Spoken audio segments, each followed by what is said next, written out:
Hello,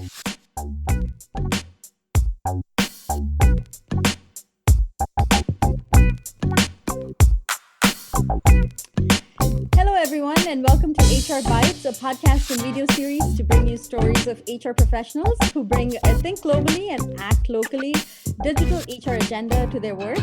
Everyday people who are driving digital transformations in their organizations, data-driven and future-fit digital HR leaders.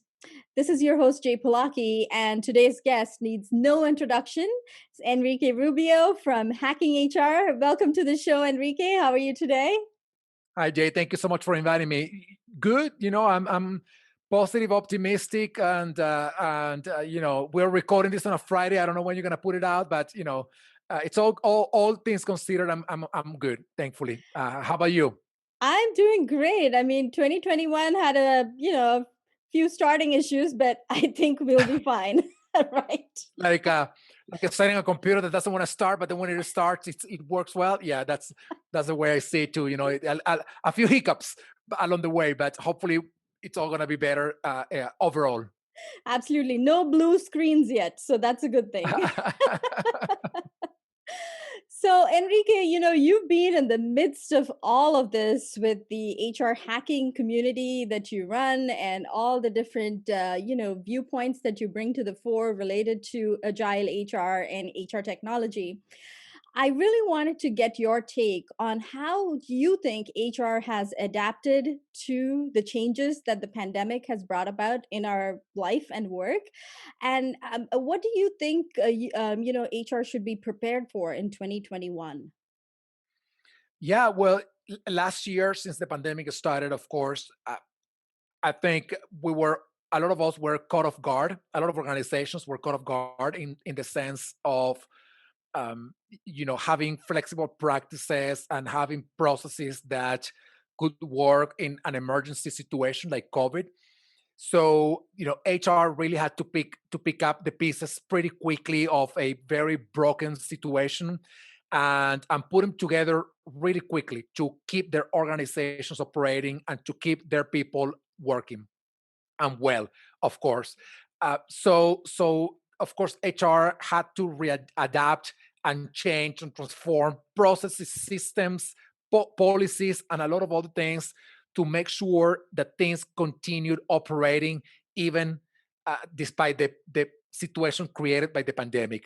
The one thing, of course, that I have to mention is that while HR deserves kudos for the hard work in 2020, I also know that a lot of the things that we did were very reactive to the situation when we could have been prepared for some of them, right? And I give you the most basic example of all, which is remote work. We, for years we knew that remote work was a trend and it was going to continue to have more impact in the workplace and whatnot. And many organizations, including their HR functions, they didn't think that remote work was ever going to happen to them, that it was going to be a thing for them. So pandemic comes, everybody's sent into lockdown, and these organizations that knew from before that remote work was something, they were caught off guard, and now they were scrambling the pieces to get ready for remote work. So to me, HR did a great work last year, but it was still very reactive. So now we have to turn over the page and say, okay, we have proven that we have the capacity to react, to change, to transform ourselves. How can we do that? But instead of reactively, how can we do that proactively? And that connects to your second question, which is what do I see for 2021? I see, maybe two or three things. Number one, and perhaps at least for me and for a lot of other people, but very, very close to my heart, one of the most important trends or elements or situations that we're going to be dealing with in 2021 is mental health. We have to address all things mental health related. There are people talking already about a second wave of the pandemic or a second pandemic, which is the mental health implications, including more stress, depression, increased deaths by suicide, increased abuse of substance abuse, and we need to prepare for this. This is not just something I'm hoping that this doesn't become something along the lines of remote work. We knew it was going to happen, but we never get ready for it. I'm hoping that we take this seriously and we get ready for it. So mental health, flexibility in the workplace, because as we get transition into the vaccination, and hopefully the rates of infection go down, deaths go down, we some companies may go back to a hybrid approach instead of just remote or instead of just in person. So HR, we have to build more flexibility in the workplace, and we need to see how we do that. The third thing, which is not a new thing, is learning. We're going to have to continue to invest in our learning. And of course, the fourth thing continues to be a trend that started many years ago, which is the impact of technology for humans and in the workplace. So I think those four things are going to keep HR very, very busy. A lot of programs kick off in March for HR, Yeah. especially with what's happening in our society. I think not only with the BLM movement and all the other equity challenges that we've faced this past year, this is one thing I think we should, as HR leaders, definitely pay attention to and be more Yeah. proactive than reactive. And those Yeah. insights you provided really resonate with my work as well. So thank you for that. Yeah. HR professionals have really taken on the challenge this past year and adopted new technology at warp speed. What's one piece of advice you have for our HR colleagues when it comes to adopting new technology or learning new technology in 2021? I would say the same thing that I've been saying for a long time, even before the pandemic. Technology is an enabler, technology is an amplifier, but technology, as of now, cannot discern whether what it is amplifying is good or not. That is a human made decision. Let me give you one example of this, Jay. We we had so many meetings in the workplace before the pandemic, meetings that we never needed, but we still had a lot of meetings. They were a waste of time, distracting people from the work, from their their creation, their craft, and people needed to go into meetings, meetings, meetings, meetings, meetings. Now we moved into the online world. We have the technology to meet, and it's seamless. You are in the East Coast, I'm in the West, in Arizona. We're meeting, it's all looking fantastic. But the question is, we are, or the reflection is, we are amplified in our capacity and our possibilities to connect through this amazing Zoom technology. But do we need to have 20 meetings every day? So Zoom is there to amplify what you can do. The question is, do we need these meetings? And that may seem like a meaningless example, but it's really not, because it talks about how we can decide in the workplace, you know what, we need to change these processes. We need to make the human decision to change these processes, and then bring technology on board to amplify the new process or the new system or the new design that we have, because that is what really works. We don't want technology to amplify crappiness. So my message here Absolutely. to HR professionals is, look into the technology, learn the technology, but before getting there, step back and look into your workplace policies, look into your systems, into your processes, into your guidelines, and then redesign whatever needs to be redesigned, and only then include technology. And probably, Jay, you're going to ask me this question in 2025, and I will continue to say the same thing, right? It is, technology is an amplifier, is an enabler. We got to make the human decision behind scenes to define what is it that we need to be to have amplified, enhanced, or improved by technology, and how we need to change that before actually bringing on the technology. Absolutely. I just read an article, or actually it was a LinkedIn live session that I, happened to chance across this morning. Apparently there are going to be like 84,000 chatbots by 2030, deployed in every organization throughout the Yeah, world, yeah, dealing with, the employee experience, basically, elevating the employee experience, and hopefully in a positive way, like you said, where we are programming these bots to take into account the human experience, right? yeah, And not just be yeah, that technology tool that yeah. we can probably use to our advantage or not. Yeah, and that goes back to what we were chatting about before, which is getting ready for the future. And what happens is that if we know that this is going to happen, it's not about necessarily believing that it will happen exactly as we are being told it's going to happen, but believing that some of it, and maybe all of it, but some of it will actually happen. So the question is, what will be the role of the human who has the work today of answering all of those questions that a chatbot will be answering in the next, actually now, because chatbots are very prevalent today in the workplace and across companies, and especially in customer service. So what is the role that humans will play? We don't want to get to 2030 and say all of the work that humans were doing before, responding questions from other humans, now it's been done by technology. What are we going to do with all these people without work? We have to fire them. We don't want to get to that place. No, We yeah, want to be no. ready for all the transformations to well, get ready for that. Yeah, I think it's more the cobot interaction, right? How the human and the Yeah, machine work together, how the yeah, human and the chatbot work together. And I think that's the crux of all of our work today in yeah, HR. How do we make that human technology interaction work?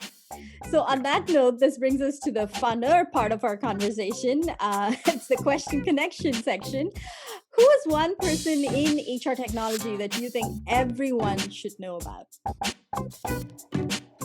One person in Other the than you, HR of course, other than you. I mean, there are great people. There are great people out there doing awesome work. I mean, I may not want to necessarily name one of them because I have a large community and I want to be mindful. I think expanding on this question rather than naming one person. I think what's really interesting is that there are so many people in this space right now, and they are providing like insights from different angles of the same situation, right? I mean, there are people providing software reviews. There are people providing process redesign to then implement technology. There are people who are providing technology research. So I think what matters to me here is that there's a little bit for everybody. So you just have to, if you haven't found it yet, you just have to look for it, because there is, if you want to know, is there a person who talks about chatbots in HR together with design thinking and agility to redesign HR processes? It's like very fabricated, but I am sure you will find somebody who is doing that. So to follow Absolutely. them and to listen to them. So that to me, it's what really matters here. That there's a little bit for everybody, and without naming any names, I think you just look for what you're looking for, and then find the people who are doing it, because there are many out there who are. Absolutely. So, what's your favorite HR podcast on that note? I know you have your own podcast, and I'm a big fan of it. What other HR podcasts would you recommend we listen to? Yeah, well, I like the podcast, of course, that all the TED Talk podcasts that are coming out now that are shorter versions. I like Brene Brown. They are not necessarily fully HR related, but they are, in the HR space. I like Brene Brown. I like to listen to podcasts. They are not necessarily from them, but I love to listen to podcasts and shows that are not just about HR, that are, in other spaces, like when Gary V shares his marketing perspective, when Simon Sinek talks about organizations, when Seth Godin talks about marketing. So they are not HR, but they are the kinds of podcasts that I think when we listen to them, they make our world better in HR. Absolutely. And any LinkedIn learning courses or e learning webinars that you would suggest that our audience look up? Um, you know, Once again, I'm very mindful about not necessarily uh, recommending one in particular. But what I suggest to the HR space is for people in HR to look into skills, into sessions. Again, the same with podcasts that are not in the HR space, that are complementary skills to what we know. Having said that, you will find, I was looking recently at some LinkedIn Learning sessions on selling, on creating business cases, on listening or empathy. All of those things may not be core traditional transactional HR function, but they truly impact the work that we do. So, and we just released our Hacking HR Lab recently. This one I'm going to name with names because it's our Hacking HR Lab, and we are in the next couple of months we're going to start putting out there a format that we call micro classes. And the idea of the micro class is a very short thing, but very tangible, tactical kind of content. Because very often you go to a class, you hear something, and it remains at a very inspirational level. And what I'm trying to do with these classes is something that can help HR be better, that is very tactical, that they can actually make happen. So keep an eye on what we're doing too. Absolutely. And I know you enjoy giving back to the HR community with your entire revolution that you've started with hacking HR. How other ways do you contribute to the HR community? Well, I think this keeps me, all I'm doing already keeps me very busy, with Okay. hacking HR. It's a lot. I mean, just putting, we have the our annual event coming up in the second week of March. Just that event takes an entire year for an entire team preparing, I mean, and to me, I have to do it myself. And then I have to do that together with the other things that we're doing. So, that event, it's free, it's online, I think I'm gonna say it's one of the top 5 largest HR events in the world. I'm gonna say that it has the most robust agenda of any other HR event in the world. Um, so that kind of contribution to this HR profession, I think it keeps me already really busy. Absolutely. So thank you so much today for being on our show. And, you've just added so many insights to help us navigate the waters in 2021. If our audience wanted to connect with you, what's the best way for them to reach you? They can go to LinkedIn and look me up, Enrique Rubio. They can look up Hacking HR, and I'm usually super responsive. Whenever via email, via LinkedIn, whatever ways people can want to find me. So thank you so much for inviting me. Absolutely. Thank you again. And thank you, audience, for tuning in. I look forward to bringing you more such global HR tech stories in the future. Take care. Bye bye. Thank you, everybody. Bye bye.